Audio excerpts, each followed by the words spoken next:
Hello everyone and good morning and welcome to today's morning report on Tuesday 25th of October with me, Richard Perry, market analyst at Hantec Markets. The European session has got off to another positive start really. We're seeing some traction finally from earnings season really. We had some decent numbers out of 3M and Boeing yesterday from the States, and this sort of positive sentiment that drove is pulling through markets today. We're seeing Asian markets higher, S&P 500 0.5% higher, Nikkei 0.75% higher, and you're seeing a bit of traction again in the European markets, about 0.5% up on the day across the board. So really decent numbers, seeing, and decent sentiment. You're seeing strong dollar as well, continuing. Let me just show you the dollar index. Dollar index continues to remain strong. Now we had decent flash manufacturing PMI out data for the US yesterday, beat expectations, and also we had the FOMC's Charles Evans coming out yesterday with comments suggesting that he thought that 3 hikes was possible between now and the end of next year, which has certainly obviously also helped to drive the market higher on the dollar. That also seems to be pulling the yields higher, although interestingly the 10-year is not quite so reactive as the 2-year, but still we're seeing that move. Now one thing that it has been holding back equity markets and sentiment has been the oil price, and that has been consolidating, but it's mildly higher again today, just rebounding a bit. It's still sort of stuck in this bit of a rangy phase really, and it'll be interesting to see if that can hold up, because it has been showing signs of momentum sell signals actually, or negative signals, but certainly the market is positive. But in terms of volatility continues to drop away, that generally would seem to be supportive of equity markets pulling higher. So decent outlook for today, it would appear. In terms of what we've got to look forward to on the markets, on economic announcements, we've just had out the business climate for the German IFO, and that again beat expectations. And that was interestingly the highest since the middle of 2014, early middle 2014. So that is obviously positive for sentiment as well. But then into the afternoon we've got the US data. We've got the Case-Shiller House Prices Index, 5%. That basically is the norm.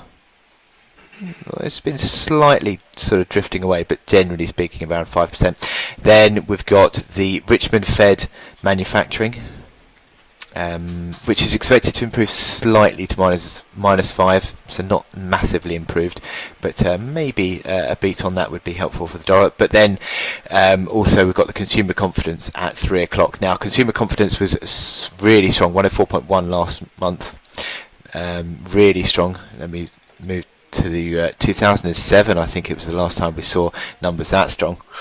Expected to come back slightly to 101.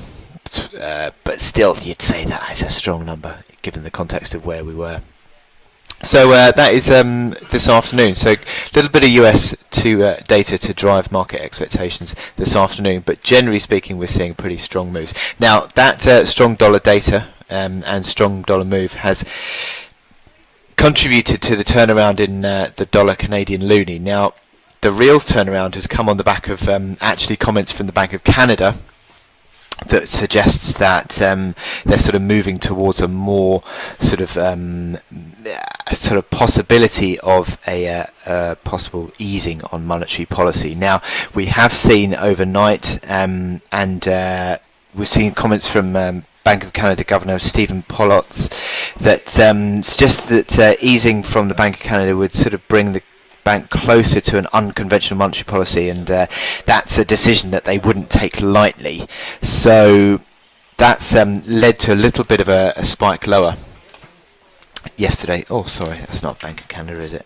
CAD. Sorry, Canadian loonie. And that led to a bit of a spike lower overnight, but we've rebounded from that as the market has stabilised, because I think that this breakout is going to be happening. That's a base pattern in my opinion. That's breaking above the 32.50 towards 33.10 resistance. 33.10 has been a bit of a resistance, and also that 33.10 is the 38.2% Fibonacci retracement of the big decline.